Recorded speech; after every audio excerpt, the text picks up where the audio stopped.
Hey, I'm Courtney Taylor from the Dandy Warhols. Courtney Taylor from the Dandy Warhols. And this is Records in My Life.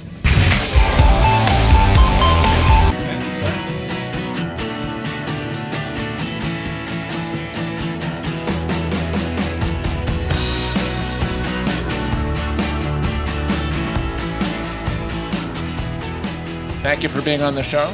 Thanks. Where are you based out of these days? We've always lived in Portland, Oregon. Never had the urge to move out of the darkness and rainy. No, my whole life was built since I was 4 years old, probably, around doing this, making music, and being a musician and being in a rock band. And so I'm very happy with the material that I produce, and I always have been since the start of the Dandies.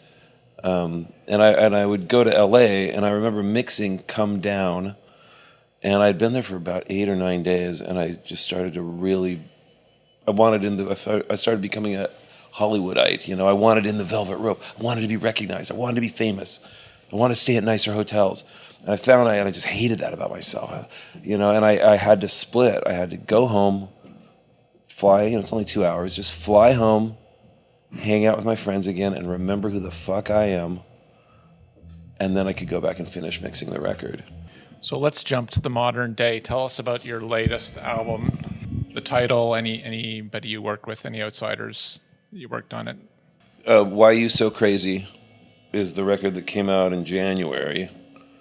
And we have always owned our own studio. We don't really go to studios to record. I don't think we ever have. We've always built our own studios, rented a warehouse for a year, 2 or 3, build the studio.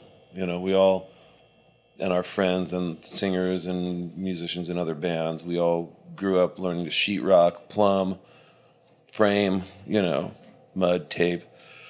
So we would build what we needed to build, the least amount of moves as possible. We borrow gear, beg, borrow, steal to put the studio together, and then you just camp. And in 2002, I bought a quarter of a city block, and that's our studio now.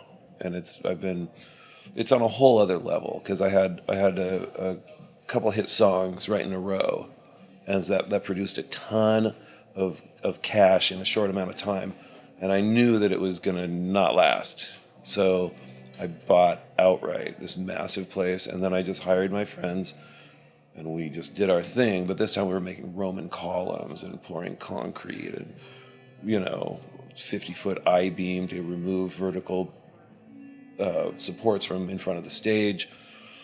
It's really a highly designed place now. It might be the coolest studio in the world. So Records in My Life is a show about you, the artists, and the records that have inspired you and that you love. We were just talking about Portland. What would you consider your favorite, aside from your records? What's your favorite album? My records are my favorite records. Other than the Dandy Warhols records. Yeah, 80% of everything I listen to is the Dandies.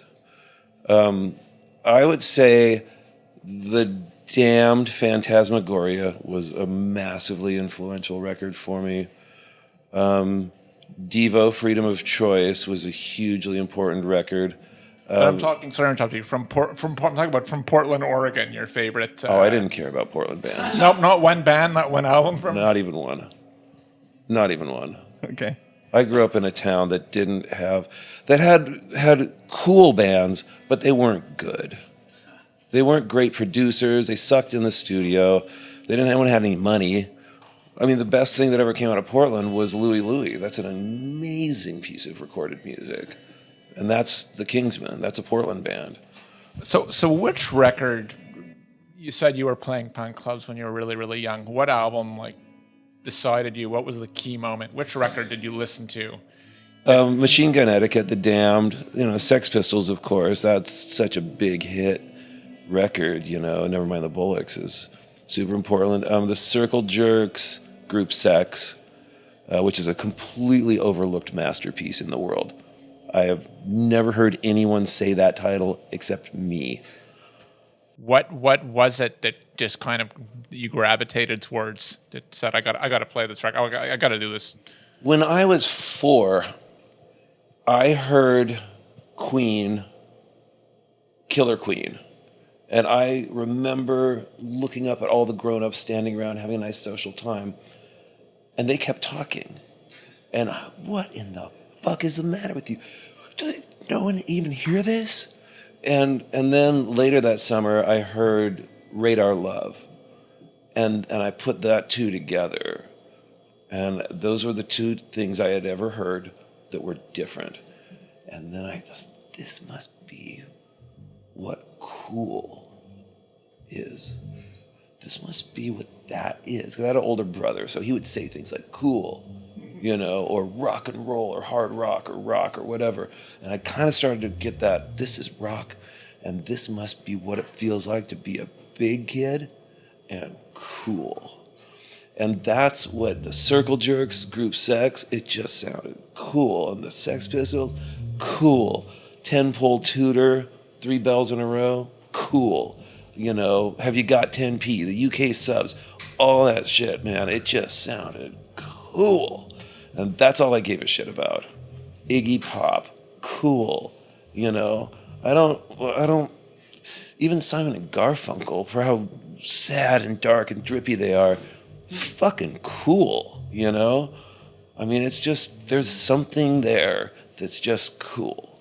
And then I don't really like modern music. I never liked pop music, except for those moments where pop music became The Clash, The Cure,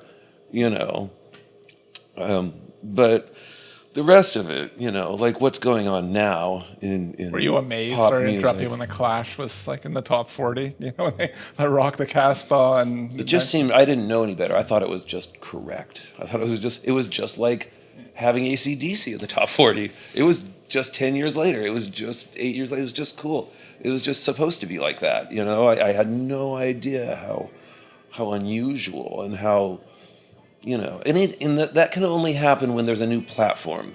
The advent of FM radio, right, created the Kinks. It created Jimi Hendrix. It created Zeppelin. FM radio, whole album-oriented, a whole side. Smoke pot, just put the whole side of Zeppelin 2 on, I mean, that was a big deal. Then, and then MTV for our generation was that new platform that bands could sneak in that way just by having a cool video and being artistically cutting edge and having a great look and being a whole artistic vision. And that was amazing, so that was great. And then the advent of the internet, you had us, and after we broke through, and we were sort of and I said I was going to do this on our first record in '94, and it took 6 years, but I said, I'm going to put the last nail in the coffin of the pop commercial radio grunge.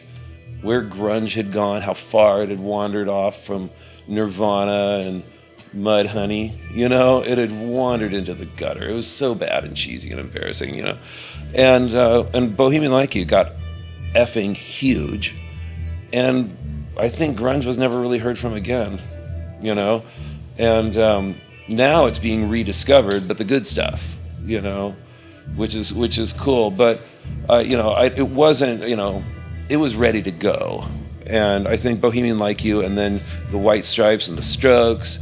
Then you got Jet, the Vines, you've got these amazing singles coming out, and killer guitar bands, But that was all because of the internet. That was a new platform that the commercial douchebaggery of the world had not really taken it seriously as a way to sell stuff yet. So it was a wild west for artists in 98, 99, 2000, the internet, Now I got a hard question for you. It's we were talking about David Bowie who was one of your... Thank you so much for being on the show. We'd like to ask all our guests for some words of wisdom, advice, or a joke for our viewing audience. When we landed today at the airport, there was a woman, as we were walking off the plane and heading through the hallways and different things. There's a woman asking us, do you have a connection? And I said, yeah, I got some pretty good connections, but just not in this town. That's good. Those are great parting thoughts. Thank you. That's really witty. I wish I could use that. Do I have permission to use that? Yes. Totally